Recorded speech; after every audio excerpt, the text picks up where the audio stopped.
Don't forget to like and subscribe.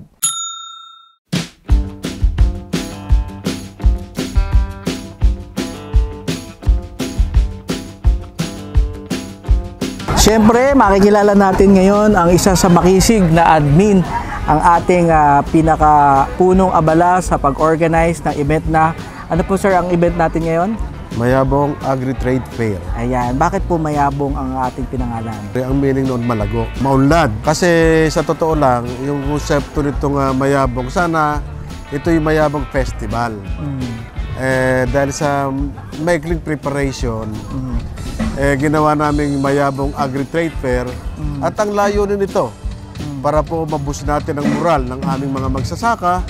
Maipakita po namin yung showcase ng mga ani na produkto dito sa bayan ng Amadeo. Ayan.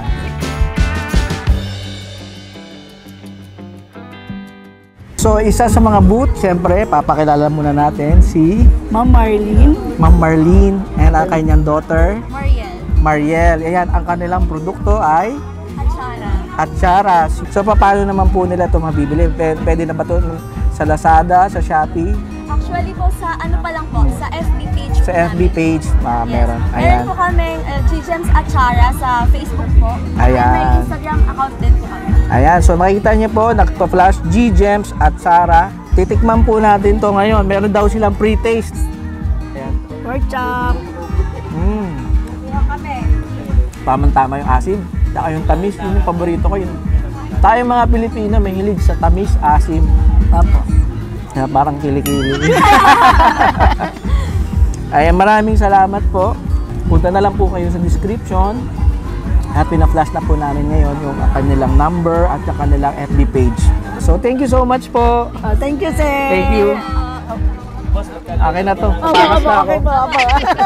So, nandito naman tayo ngayon sa isa pang booth at iba-ibang produkto. Anong barangay kayo? Balay-balay. At ang produkto naman nila dito ay... Tablea de Amadeo. Ayan. Virgilius Farm, Tablea de Amadeo. Ayan. So, ilang gano'ng katagal na po ang inyong business?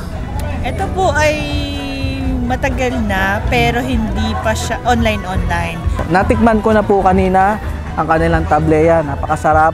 May oily. Ganun daw po pala pagka Authentic. ang authentic na tablea. Hot chocolate drink, may oil na umaangat. Ako po si Sir. Carlos Alcantara, owner po ng Purple Vine Ube Halaya. Sir, anong unique sa inyong ube? Ito naman po, ito po ay gawa po sa traditional namin na way ng pagluto ng Ube Halaya sa Ayan. Amadeo style. Makunat po ito, tsaka po purong ube po, wala pong halong mga preservatives, extender, tsaka ibang ano po. Ayan. Puro po So, talaga. by the way po, no, lahat po ng kanilang mga produkto dito ay nanggaling sa kanilang mga farm. Pakilala ka muna, sir. Ano pangalan Ako pala mo? si Jeron Varela. Ang produkto ko naman po is banana chips po. Banana chips. Yes. Not Dave Banana Chips. Si banana chips po namin, sa murang halaga po, makakakain ka na ng banana chips. Ako po si Marija Balse ng Balses Food and Services. Ayan. Itong Ito mga po. produkto nyo naman, Ito po. meron ding ubi sa loob ito. Ano po yan? Bongbong balls po. Puto bongbong siya puto pero bongbong bilog po balls. yung sa amin. So, whole year round may puto bongbong dito Opo. sa'yo. Ito Sobrang din daming po yung halo-halo. best seller po namin na veggie okoy. Gulay po to. Veggie okoy. Opo. Ayan, so, marami po tayong mga produkto dito na Opo. bago lang din katulad nito, no, na pinagsama-samang mga gulay.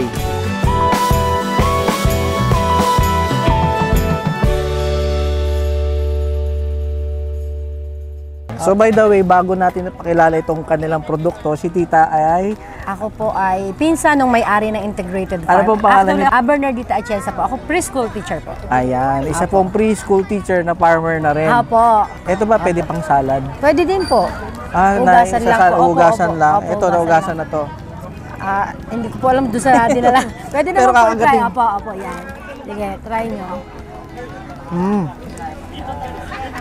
Pero much better daw po kung i-blender nyo siya, tapos Wow. parang maging juice siya, para ano, Masarap. masarap po. Meron siyang konting pait pero hindi naman sobrang pait. Opo. 50 pesos per pack. Opo. Etong kinagatan ko, Sa inyo na po yan. Sige po, sa inyo na yan. Hanapin nyo lang po yung account ng Payapa Integrated Farm. Tapos po kung gusto nyo pumunta sa kanila, available siya sa Waze. Hopefully makapunta po tayo at makagawa tayo ng isang special feature sa kanilang kale farm. Kaya tita, maraming salamat po. Welcome po, sir. At thank you dito. Okay po. And so dito naman sa booth na ito, turmeric. Pakilala mo na isa-isa. Ako po si Lisa Cortez. At Aha. ito naman po ay si Ayan. Nati Cortez po at si Bali taga-DA din po ako. Taga-DA. So ito po ay family business. Para saan po ba ang turmeric? Ang turmeric po ay isang uri ng luya na ito po ay maganda po sa mga may sakit sa bato, ganun po. Ito po kasi ay ito pong meron po kaming luyang dilaw, puro po Luyang siya dilaw. na turmeric lang po. Tapos meron din po kami na turmeric herbal tea na meron po siyang kasamang mga nilagang dahon ng avocado, malunggay, So may pandan. combo na. Opo. Merong Ganun puro, din. tapos merong combo. Opo. Tapos meron din po kami na sa labat po.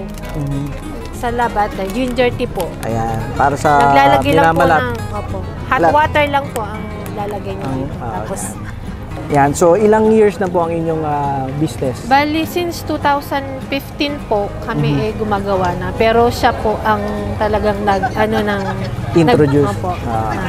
Matagal na. Yan, so yan po ang kanilang page. Pwede niyo po silang message for wholesale, resell. Kontakin niyo na lang po sila direkta. Diyan po sa description. Okay, takas na ako. Opo, sige. So dito naman, meron silang produkto. Nay, ano pangalan niyo po? Hilda po. Si Nanay Hilda, meron napakasarap na butchi. Ito po, iba yung ibang butchi, bilugan. Sa iyo, bilog na flat. Opo. Patikin mo naman. Ito po. Ayan, sige. Titikman natin. Isa sa mga produkto dito sa booth ay butchi. Ano po yan? Original ng Amadeo. Wow! May laman sa loob. Munggo po. Munggo, Naminyo. butchi. Ito po, Nay, paano naman sila makakabili? Yung mga gustong bumili. Ang ano po talaga, may pwesto po kami sa palengke. Saan palengke? Sa Amadeo po. Punta po kayo sa Amadeo, sa palengke, sabihin nyo lang, saan po dito yung masarap na butchi? Yan. Ilang years na po kayo gumagawa ng butchi? Matagal na po. Yan na po ang pinagpaaral sa amin eh. Oh, wow! Talaga po? Opo. Salamat po, Nay. Sige po. Salamat. Din Tatakas po. ko na to. Okay lang po. Sige po. So, dito naman, makikilala natin si Nanay. Nanay Cynthia po. Nanay Cynthia. Nay, ano po ang mga produkto ninyo? Ang mga produkto po natin ay meron tayong paminta. Oh, okay. Pamintang buo. Yan po ay ani talaga siya dito sa Amadeo. Sa farm. Opo. Kape naman. Po. Kape naman po ito. Ito ay pulbos na po. Ready to laga na siya. Pwede Lola Openg's Kape. Lola Openg, opo. Ayan. At yung si Lola kanina, napansin ko yung pangalan, Lola Openg, tas ito naman, Ina Okay, Openg's pareho Paminta. lang po. Opo. Isa lang Bakit po naman yun. ito naging Ina, yung sa kanina, Lola? Lola? Opo. Ayan. Naglola na siya dyan. Ayan. Opo. Dati, nanay pa lang Nanay siya. pa lang siya. Ngayon, dyan na siya tumanda sa pagpapaminsa. Para po sa hindi nakakaalam, dati pong hanggang ngayon pa naman, nakalagay po pag dadalaw kayo dito sa Amadeo, nakalagay Coffee Capital of the Philippines. Sa Amadeo Cavite. Ayan. Opo. At dahil po sa climate change, medyo naapektuhan ang kanilang produce dahil hindi na ganun karami. Pero quality naman ang kanilang naipoproduce na kape dito sa Amadeo. Pwedeng para sa mga bisita, pangregalo. Pangregalo. Ayan, pang pasalubong Mga kayo. kape lovers dyan, pwede po kayong mag-inquire sa Kape Belardo. Ayan. Salamat po, tita. Thank you rin po.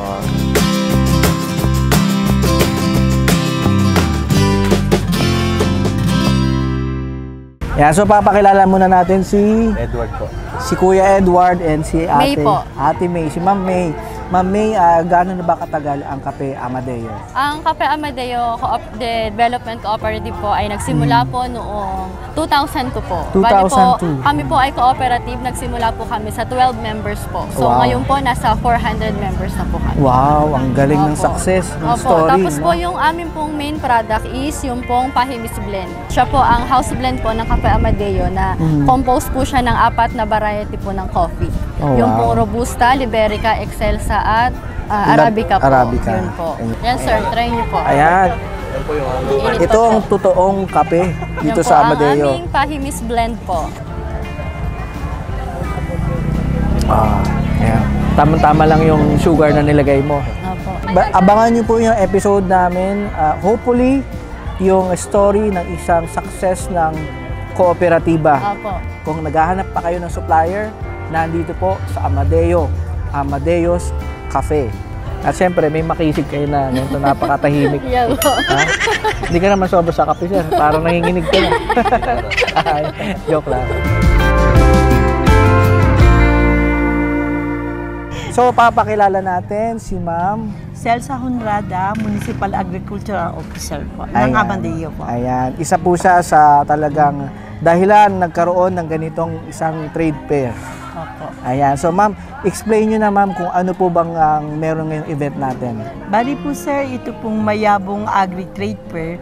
Ito po yung aming pagsushowcase po sa lahat ng nahaharvest ng mga farmer. Ayan. Hindi lang po tayo nakakonsentrate sa isang product. Buong product po na kung ano yung nahaharvest po dito sa Amadeo. Ayan. Sa ano-ano po ba yung mga main crops natin na Dito po pinagmamalaki? ay meron po kaming kape, meron po kaming kakao, meron din po kaming mga tanim na saging, at kasama po din dito po yung mga vegetable product.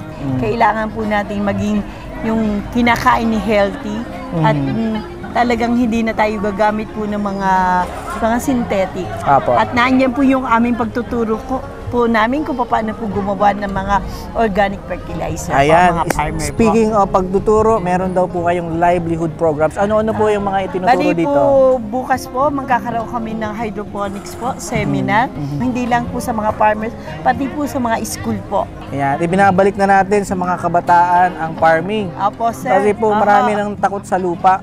Puro Siyempre. computer na lang, gadget.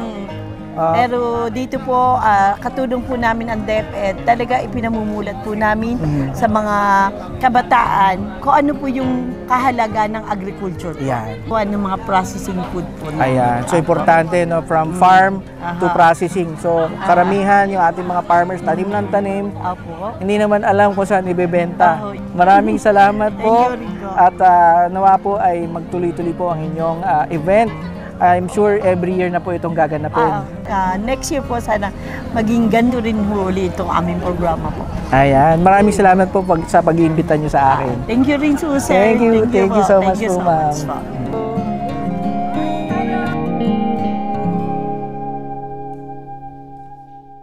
Bukod po, sir, sa inyong trade fair, parang may mga pailaw ngayon, mukhang merong may tugtugan. Ano pang meron? Dahil nga po itong Ego sa Kwan yan, binigyan po natin ng kasayahan ng ating mamamayan, not only farmers. Yan. Sinabi nga lagi natin, this is the showcase at this is the highlights of our trade fair. Meron po tayo diyang acoustic band. Yan. At dito po, at ang bilin namin sa lahat, ito'y pipilitin nating maging masaya ang ating mga kababayan. We welcome lahat po ng pupunta rito, mga taga-barangay, taga-ibang bayan, para makita nila kung paano ang ating pagtulong sa proyekto ng ating magsasaka. Ayan. So, napakaganda po. Isa pong ehemplo ang bayan ng Amadeo dahil natutuwa po ako dito sa Agri dahil nandito po ang ating mga inspirasyon na katulad ni Sir na may initiative. Nawa, Sir, dumami pa ang katulad nyo sa mga iba't ibang lupalop ng Pilipinas na nag-o-organize, nagkakaroon ng initiative na makipag-ugnayan sa ating gobyerno, mag-collaboration sa ating mga farmers. Hopefully next year, festival na. Ano? Yes. Napakagandang pangalan, Mayabong. Ibig sabihin, hindi lang po isang crop ang ating sineselebrate. Sineselebrate po natin ang produce ng ating mga kababayang farmers. Sama-sama po tayong magtulungan. Sama-sama po tayong pakainin ang ating mga kababayan. Sir, agree ka ba sa Agri? Agree ako sa Agri. Approve tayo, sir. Approve sa Agri. Don't forget to like and subscribe.